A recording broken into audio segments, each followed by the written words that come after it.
오늘 민수기 13장 25절에서 14장 10절 말씀 가지고 불신과 믿음의 싸움 현장에서 이런저런 은혜를 나누고자 합니다. 오늘 본문의 사건은 가나안 정탐 후에 벌어진 일들을 우리에게 보여주고 있습니다. 약속의 땅을 직접 눈으로 보는 것은 감격적인 일이었을 것입니다. 그런데 그 이후에 전개되는 모습은 점점 그 감격이 사라지고 희망이 멀어지는 것 같은 불편한 현실을 보여주고 있습니다. 12 정탐꾼들의 보고를 통해서 불신과 믿음의 싸움이 벌어지고 말았습니다. 왜 이런 일이 벌어지게 되었는지 그 상황을 분석해 보면서 불신과 믿음의 싸움 현장에서 우리가 하나님이 기뻐하시는 사람으로 준비되기를 바랍니다. 오늘 본문으로 들어가겠습니다. 25절 보시면 이렇게 시작됩니다. 40일 동안 땅을 정탐하기를 마치고 돌아와. 이제 12명의 정탐꾼들이 그 가나안 땅을 40일 동안 정탐하고 돌아왔습니다. 이들은 모세가 지시한 대로 가나안 땅의 이곳저곳을 다 두루다니면서 그 지역을 철저하게 조사했습니다. 사람이 살기에 그 땅이 괜찮은지도 보고 그곳에 지금 누가 살고 있는지도 살피고 또한 그 지역에 살고 있는 사람들이 얼마나 강한 자들인지 여러 면에서 객관적으로 조사하고 그렇게 살펴보았습니다. 이렇게 정탐을 마치고 돌아온 그 지파의 대표자들이 정탐한 내용을 아주 생생하게 모세와 아론에게 또 이스라엘 모든 백성에게 보고합니다. 그런데 이 보고하는 정탐꾼들의 그 첫마디에서 그들이 가나안에 대해 가지고 있던 불신앙적 생각들을 엿볼 수 있습니다. 이들은 가나안 땅을 향해 당신이 우리를 보낸 땅이라고 묘사합니다. 일반적으로 가나안 땅은 여호와께서 그들에게 주기로 맹세한 땅으로 그렇게 언급됩니다. 오늘 본문 앞에 민수기 13장 2절에서도 하나님께서 직접 내가 이스라엘 자손에게 주는 가나안 땅으로 그렇게 묘사하고 있습니다. 이것이 하나님께서 의도하신 바입니다. 그런데 먼저 보고하는 정탐꾼들은 그 땅을 언급할 때 하나님께서 허락하신 땅이라는 표현을 의도적으로 사용하지 않습니다. 이것은 마치 하나님과 그들과의 관계를 서먹서먹한 관계로 보여주고 있는 것입니다. 이들은 약속의 땅을 하나님과 연결시키지 않고 단지 모세와 백성들에게 그 가나안 땅에서 가지고 온 열매만 보여주면서 그 땅을 젖과 꿀이 흐르는 땅이라고만 언급할 뿐입니다. 그리고 나서 이제 본색을 드러내죠. 부정적인 보고를 이어갑니다. 오늘 읽었던 말씀 중 28절에 나타나는 접속사 그러나 부분 시작했어요. 젖과 꿀이 흐르는 땅과는 정반대의 내용으로 그 땅을 취하지 못하게 될 것이라는 그 전제하에 장애물을 향해 장애물을 초점 맞추고 그렇게 설명하고 있습니다. 정탐꾼들은 그 땅 거주민들이 강하고 그 성읍이 견고하고 힘이 크다는 사실에 초점을 맞추어서 보고합니다. 더 나아가서 구체적으로 그 땅 거주민들의 목록을 나열합니다. 거인들인 아낙 자손도 보고 남방 땅에 거주하는 아말렉 사람들 또 산지에 거주하는 헷사람, 여부스 사람, 아모리 사람 또 해변과 요단 계곡에 거주하는 가나안 사람들을 정탐꾼들은 다 지켜보았다고 그렇게 보고합니다. 이스라엘이 지금 약속의 땅에 정착하기 전에 그 땅에 거주하는 사람들 나열함을 통해서 지금 자기들이 그 땅에 들어갈 기회가 없다는 것을 지금 얘기하고 있는 것입니다. 그런데 그 땅에 이제 거주하는 그 사람들에 대한 이 자세한 보고는 너무나 구체적이고 또 너무나 상세하게 조사가 되어 있어서 신뢰성을 더해주죠. 이 정탐꾼의 보고가 사실입니다. 그런데 이것은 또 다른 문제를 일으킨다는 것입니다. 거인 족속인 아낙 자손을 비롯해서 많은 가나안 사람들이 곳곳에 있다는 보고는 의심할 바 없이 모든 백성에게 약속의 땅 정복이 쉽지 않다. 더 나아가서 그것은 불가능하다는 그런 거짓 메시지를 던져주게 되었다는 것입니다. 이렇게 부정적인 정탐꾼들의 그 보고는 하나님의 약속에 도전하는 것이 됩니다. 지금까지 젖과 꿀이 흐르는 땅 이렇게 표현하면 그 땅은 이스라엘에게 하나님께서 그 땅을 주시겠다는 약속과 함께 항상 그 표현이 사용되었습니다. 그런데 이렇게 젖과 꿀이 흐른 땅을 직접 보고 온 그 대다수의 정탐꾼들, 12명 중에 10명의 정탐꾼들이 이 약속의 문제를 제기했습니다. 그들은 약속의 땅을 선점하고 있는 그 가나안 족속들의 존재를 보면서 하나님의 약속을 믿고 그 성취를 기대하는 그 마음보다는 그 땅의 정복이 불가능하다 그 생각하는 불신의 그 마음에 빠져버리고 만 것입니다. 그런데요, 이어서 30절 보시면 그 가운데 믿음의 사람 갈렙이 적강 모세 앞에서 백성들을 조용하게 하고서 먼저 말한 이 정탐꾼들의 부정적인 보고를 반박합니다. 그는 하나님의 약속에 근거해서 그들에게 주어진 이 가나안 땅 정복에 도전해야 함을 선포합니다. 모세의 명령을 따라서 정탐꾼들이 처음에 가나안을 향해 올라갔듯이 우리가 곧 올라가서 하나님께서 약속하신 바대로 그 땅을 취하자. 하나님의 능력을 우리가 능히 이길 것이다. 그렇게 고백하고 있는 것입니다. 여기서 이 갈렙이 사용한 올라가다, 이 취하다라는 이 단어는요, 하나님께서 가나안 땅을 주시겠다는 약속하신 그 말씀에 핵심적으로 사용한 단어입니다. 너희가 올라가면 취할 수 있다. 그 약속한 대로 그 말씀을 그대로 가지고 와서 갈렙은 믿음으로 고백하는 것입니다. 우리가 하나님의 말씀의 약속을 되새김으로 인해서 우리는 불신을 버리고 믿음의 길에 바로 설 수 있습니다. 그렇게 갈렙은 믿음의 사람으로 불신의 말을 제거하고 믿음의 말로 도전하고 있는 것입니다. 그런데 지금 이런 동요하는 백성을 진정시키고 하나님의 약속을 상기시킴으로 인해서 지금 약속의 땅으로 이제 다시 올려가려고 했던 그 갈렙의 시도는 부정적인 다수의 정탐꾼들의 그 현실적인 주장에 의해서 다시 제동이 걸립니다. 10명의 정탐꾼들이 이 갈렙의 믿음의 고백을 다시 반박하죠. 갈렙이 백성을 설득하기 위해서 사용된 그 용어들을 동일하게 사용하면서 믿음으로 외친 그 도전의 정면으로 불신의 말로 그렇게 깎아내립니다. 그들은 두려움과 공포에 사로잡혀서 우리가 능히 올라가서 그 백성을 치지 못할 것이다. 그들은 우리보다 강하다. 이렇게 고백합니다. 해보기도 전에 안 된다고는 생각으로 불신의 말을 내뱉습니다. 이들의 말은 신실한 종 갈렙의 말을 정면으로 거스릴 말일 뿐 아니라 지도자인 모세와 아론 더 나아가서 궁극적으로 하나님께 정면으로 대항하는 말이었습니다. 32절에 보시면요, 이렇게 평가합니다. 성경에 기록된 바에 따르면 이들의 말은 그 땅에 대한 악평이라고 그렇게 언급됩니다. 이 표현은요, 단순히 가나안 땅에 대한 이들의 그 말이 악하다는 것뿐만 아니라 그 땅에 대한 비난이 사실이 아니라는 사실도 내포하고 있는 것입니다. 왜냐하면 그들이 조금 전만 하더라도, 처음 보고할 때만 하더라도 그 풍성한 가위를 가져다 보이면서 이 땅이 과연 젖과 꿀이 흐르는 땅이라고 그렇게 말했기 때문입니다. 그런데 그들이 이제는 그 땅을 그 거주민을 삼키는 땅이라고 그렇게 폄하하고 맙니다. 그들이 그렇게 주장하는 나름의 근거도 있습니다. 10명의 정탐꾼들이 지금 애굽에서 노예 생활하면서 위축된 삶을 살았기 때문에 그들에 비해서 엄청난 키를 가진 사람들이 그곳에 있다는 것, 그것이 너무나 부각됩니다. 심지어 이 아낙 자손을 홍수 이전에 살았던 그 네피림 후손으로까지 묘사하면서 신격화시켜버리고 맙니다. 그들의 모든 신경이 아낙 자손의 거대한 체구에 맞춰져 있다 보니까 전능하신 하나님에 대한 믿음은 온데간데 없이 사라져버리고 맙니다. 그리고 아낙 자손의 거대한 신장과 체구에 견주어서 그들을 비교해 보니까 스스로 그 당시 가장 흔한 먹잇감이었던 메뚜기에 비유해 버리고 마는 것입니다. 33절 한번 말씀 보실까요? 말씀 민수기 13장 33절 말씀입니다. 말씀 함께 읽겠습니다.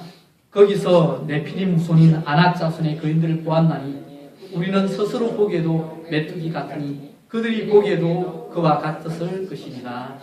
아멘. 참 부정적인 말에는 야명하기 싫죠. 이렇게 다수의 부정적이지만 근거가 나름대로 있잖아요. 그런데 이런 정탐꾼들의 보고를 들은 이스라엘 백성들이 어떻게 됐겠습니까? 두려움에 휩싸여서 소리를 지르고 원망을 쏟아냅니다. 그게 이제 14장이 이어지게 되는 거죠. 모두가 죽음이 그들 앞에 바로 다가온 것처럼 밤새도록 통곡합니다. 이제 죽었다는 것이죠. 본문에는 이스라엘 자손 모두가 이 불신에 동참했음을 강조하면서 이스라엘을 지칭하는데 이렇게 온 회중, 백성, 또 2절에 보시면 이스라엘 자손이 다 이런 말을 사용합니다. 또한 소리를 높여서 부르짖고 통곡하고 원망하면서 불신의 말까지 쏟아내는 그 백성들의 절제되지 않은 모습, 또 분노가 하나하나 쌓여가며 터져나오고 있는 것을 표현하고 있습니다. 이런 극도의 스트레스 가운데 이러지도 못하고 저러지도 못하는 그 가운데 지금 모세와 아론에게 원망하고 있는 것입니다. 이들은 앞으로 가나안에서 겪게 될 상황이 지금까지 애굽과 광야에서 겪었던 그 어떤 상황보다 훨씬 더 나쁠 것이라고 예상합니다. 겪어보지도 않고 미리 그렇게 예상해버리고 만 것입니다. 이스라엘 백성은 가나안 땅이 하나님께서 약속한 땅이라고 그렇게 보기보다는 자신들이 죽어서 묻힐 땅이라고 생각하고 통곡하며 그렇게 원망하며 이 시간을 보내고 있었던 것입니다. 2절 3절에 그 내용이 나오죠. 이스라엘 자손이 다 모세와 아론을 원망하여 온 회중이 그들에게 이르되 우리가 애굽 땅에서 죽었거나 이 광야에서 죽었으면 좋았을 것을. 지금 두려워서 죽겠다 이 말이죠. 그러면서 이렇게 3절에 얘기합니다. 어찌하여 여호와가 우리를 그 땅으로 인도하여 칼에 쓰러지게 하려 하는가? 우리 처자가 사로잡히리니 애굽으로 돌아가는 것이 낫지 아니하냐? 그렇게 얘기합니다. 그 얘기는 지금 그 원망이 하나님께로 그렇게 하사를 그 방향을 이렇게 고정하고 있습니다. 하나님께서 그들을 불러내신다. 애굽에서 불러내는데 이곳에서 죽이기로 가나안 땅에서 죽이기로 작정했다는 이 얼토당토 않는 그 결론을 그들은 내고 있는 것입니다. 사랑하는 여러분, 우리가 하나님의 말씀을 놓치고 하나님의 뜻을 놓치고 현실을 보면서 불평하기 시작하면 우린 죽을 수밖에 없습니다. 결코 현실이 만만하지 않습니다. 우리 이스라엘 백성들이 현실을 원망합니다. 차라리 출애굽한 지금 현재의 삶보다는 애굽으로 돌아가서 종으로 사는 게 낫겠다. 그런 표현까지 합니다. 얼마나 불신의 말입니까? 지금 출애굽 이후에 그렇게 오랜 시간이 흐르지 않았는데도 불구하고 그동안 고통스럽고 썰어렸던 그 애굽 노예 생활의 그 기억이 어느새 무뎌지고 만 것입니다.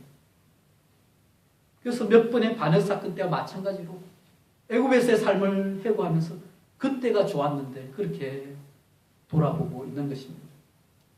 우리도 종종 삶이 힘들 때 그러죠. 이민 생활에서 여러분 고백하는 것 중에 하나가 왜 그때 한국을 떠나와가지고 아마 그런 생각을 하고 고백하는 걸 종종 보게 됩니다. 그런데요, 하나님의 계획이 다 있는 것입니다. 하나님께서 우리를 새로운 곳으로 인도하실 때는 그 가운데 결코 죽이고 쓰러지고 넘어뜨리는 데 목적이 있는 것이 아닙니다. 하나님의 특별한 계획 가운데 새로운 부르심 가운데 새로운 일을 행하고자 하는 하나님의 계획이 있는 것을 우리가 믿음으로 고백해야 하는 것입니다. 오늘 이 상황 가운데서 이렇게 10명의 정탐꾼들이 부정적인 그 보고를 하고 또 모든 백성들이 이제 불신 가운데 하나님께서 행하신 모든 구원 계획을 거부하며 그렇게 원망 가운데 빠져 있습니다. 이에 지도자인 모세와 아론이 이스라엘의 이 반역에 대해서 안타까움으로 엎드립니다. 그들이 이스라엘 자손의 온 회중 앞에서 엎드린 것은요, 자신들의 목숨을 구원하기 위한 것이 아니었습니다. 그게 엎드렸다는 이 표현은요, 겸손히 복종하는 모습이고 아울러서 하나님 앞에서 하나님을 모독하는 그 백성에 대한 그 심판을 두려워하는 모습을 나타내는 것입니다. 또한 이 민수기에서 이 심판을 예측하게 하는 표시 가운데 하나가 이 장면입니다. 땅에 엎드리다. 이 장면을 통해서 결국은 하나님의 임재 가운데 모세 아론은 하나님을 경외하며 두려움 가운데 무릎을 꿇었던 것입니다. 앞으로 하나님께 행하실 심판에 대한 두려움으로 땅에 엎드려서 그렇게 하나님을 바라보는 것입니다. 여기에 대해서 여호수아 갈렙이 옷을 찢음과 함께 마지막으로 믿음의 호소를 합니다.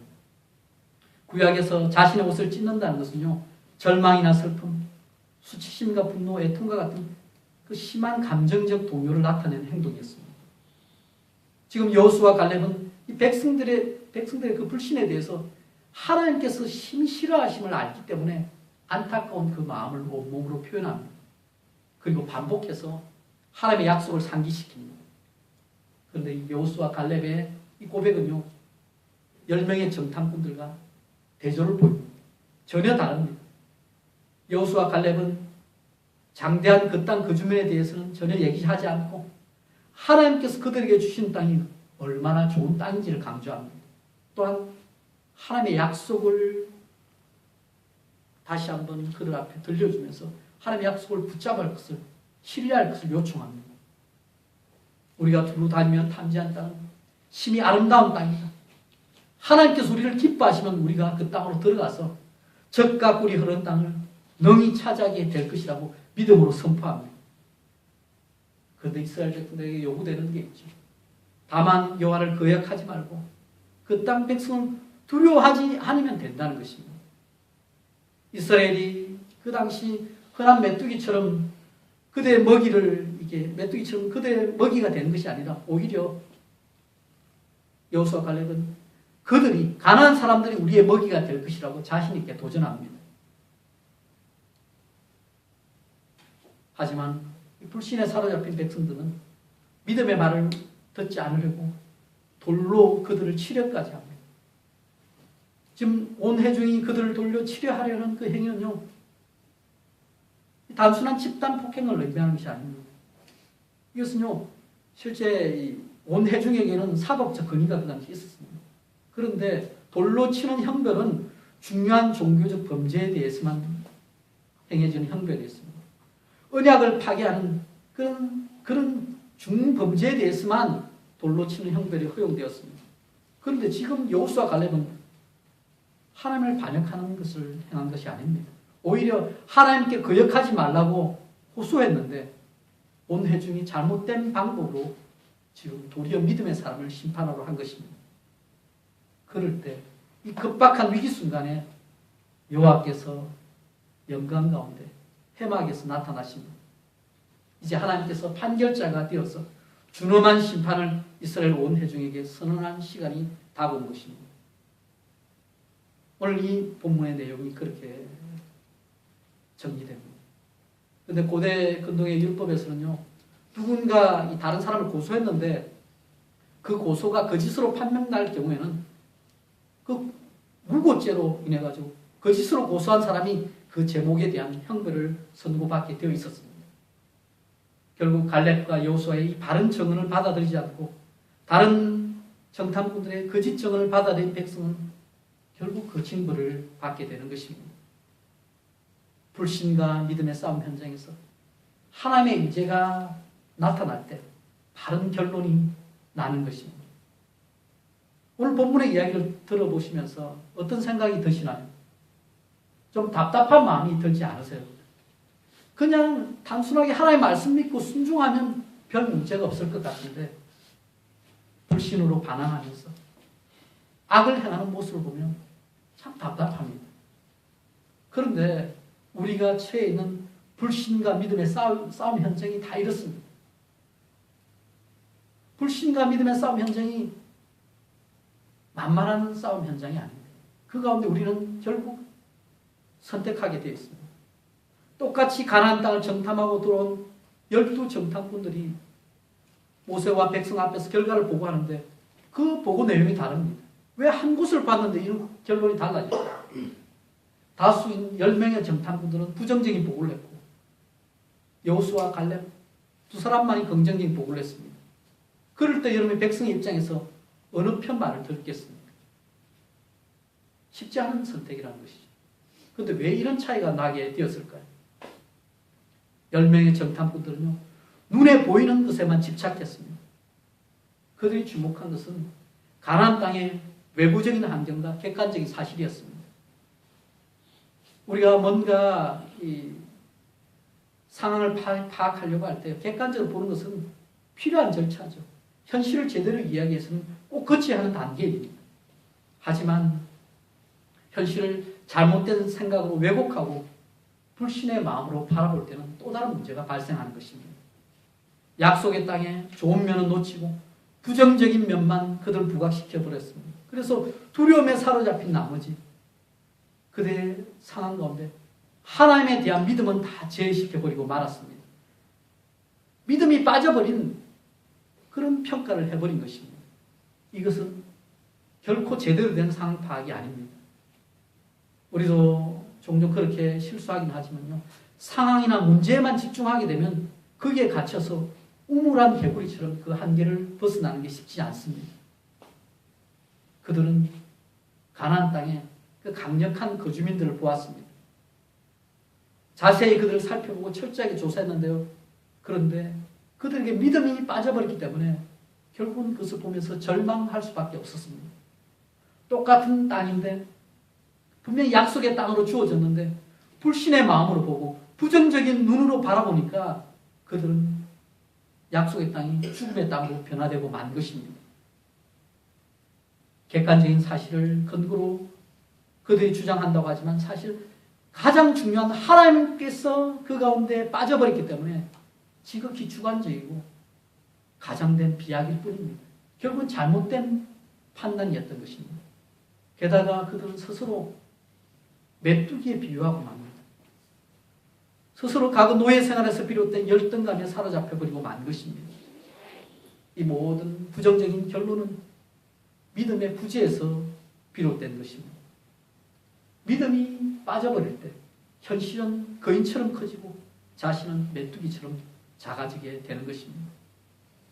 그런데 오늘 본문에 등장하는 여호수아 갈렙은 눈에 보이는 것만 보지 않았습니다. 물론 그들도 가나안 땅이 어떠한지 그 땅의 주민들이 얼마나 강한지 함께 보았죠. 하지만 객관적인 사실을 보면서 그 한계에 갇혀 있지 않았습니다. 여호수아 갈렙은 그 모든 상황을 지배할 수 있는 하나님에 대한 믿음을 가지고 있었습니다. 그래서 눈에 보이는 그 현상보다 눈에 보이지 않는 하나님께 집중할 수 있었던 것이죠. 우리 하나님은 그 어떤 현실보다 뛰어나신 분입니다. 그래서 모든 것을 극복하게 하시는 능력 있는 그 하나님과 함께 한다면 우리에게 주어진 문제는 문제가 되지 않습니다. 그렇기에 그들은 하나님을 굳게 신뢰하면서 믿음의 메시지를 전할 수 있었습니다. 우리가 곧 올라가서 그 땅을 취하자. 능히 이기리라. 여호와께서 우리와 함께 하시면 우리를 그 땅으로 인도하여 들이시고 그 땅을 우리에게 주시리라. 하나님께서 하셨던 그 말씀 그대로 믿음으로 고백하는 것입니다. 사랑하는 여러분, 하나님의 백성은 어떤 일을 닥치든지 어떤 문제를 만나든지 믿음의 눈으로 볼 수 있어야 합니다. 하나님께서 함께 하신다는 믿음으로 바르게 결정하고 환경을 뛰어넘어 행동할 때 거기에 약속의 성취가 따라오게 됩니다. 하나님의 약속을 신뢰했던 이 갈렙은 결국 여호수아와 함께 가나안 땅에 나중에 들어가게 됩니다. 또한 그들을 두렵게 했던 아낙 자손을 물리치고 약속의 땅에서 헤브론을 기업으로 분배받을 수 있었던 것입니다. 오늘 본문에서 우리가 얻을 수 있는 교훈이 있습니다. 여러분, 10명의 정탐꾼이 부정적인 보고를 했고 오직 여호수아 갈렙 소수가 믿음의 고백을 했습니다. 다수가 다 옳은 것은 아닙니다. 우리 하나님은 믿음의 사람을 사용하신다는 것입니다. 사실 정탐꾼으로 선발된 사람들이 보통 사람이 아니었습니다. 모두 이스라엘을 대표하는 사람들이었습니다. 하나님께서 모세에게 가나안 정탐을 위해서 조상의 그 가문에 따라서 각 지파 중에서 지위가 안 된 한 사람씩을 보내라고 명령하셨습니다. 그래서 각 지파의 대표는 개인 자격이 아니라 이스라엘 백성을 대표하여서 이 일을 감당하도록 선발되었던 것입니다. 그런데 이스라엘 대표자로 간 그들이 동일한 것을 보고 와서도 전혀 상반된 결과를 보고합니다. 우리 12명의 사람들 중에 우리는 여호수아 갈렙을 기억합니다. 12명 중에 다수인 10명의 사람들은 부정적인 보고와 함께 역사 가운데서 사라집니다. 오직 여호수아와 갈렙만이 하나님을 신뢰함으로 기나긴 역사를 넘어 오늘 우리에게까지 믿음의 도전을 던져주는 그 삶의 흔적을 남기고 있는 것입니다. 사랑하는 여러분, 하나님은 믿음의 사람을 사용하십니다. 이스라엘 역사 가운데도 이런 골리앗이라는 그 엄청난 대적이 있었습니다. 당시 이스라엘 백성들은 이 블레셋 사람이 골리앗 하나에 다 두려워하며 떨고 있었습니다. 그런데 거기에 꼬마 한 명 등장하죠. 어린 소년 다윗이 골리앗보다 몸은 작았지만 믿음으로 맞습니다. 사무엘상 17장 45절 이렇게 말합니다. 다윗이 블레셋 사람에게 이르되 너는 칼과 창과 단창으로 내게 나아오거니와 나는 만군의 여호와의 이름 곧 내가 모욕하는 이스라엘 군대의 하나님의 이름으로 내게 나아가노라.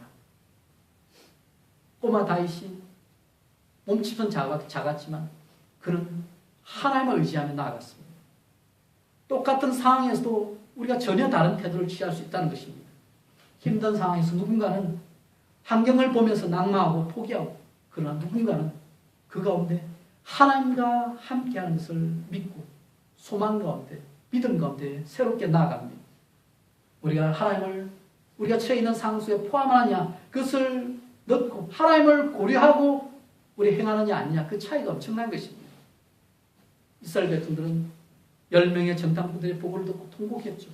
이제 끝났다고 생각했습니다. 아름다운 땅이지만 자신들은 들어갈 수 없다고 절망합니다. 사실 이스라엘에게는 가나안 사람들이 이길 힘이 없었죠. 그러나 여호수아 갈렙은 이길 수 있는 그 비밀을 알았습니다. 불신과 믿음의 싸움 현장에서 하나님께서 기뻐하시는 하나님의 백성이 되는 것이 승리하는 길입니다. 오늘 본문을 좀 정리하면서 하나님께서 기뻐하시는 백성, 하나님의 사람이 어떠해야 할지를 세 가지로 정리하면서 적용하고자 합니다. 첫 번째로 하나님께 기뻐하시는 사람은요, 오늘의 현실을 원망하지 않습니다.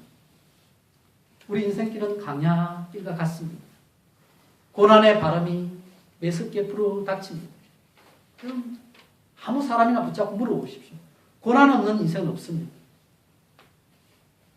원망하려고 하면 모든 것이 원망거리입니다.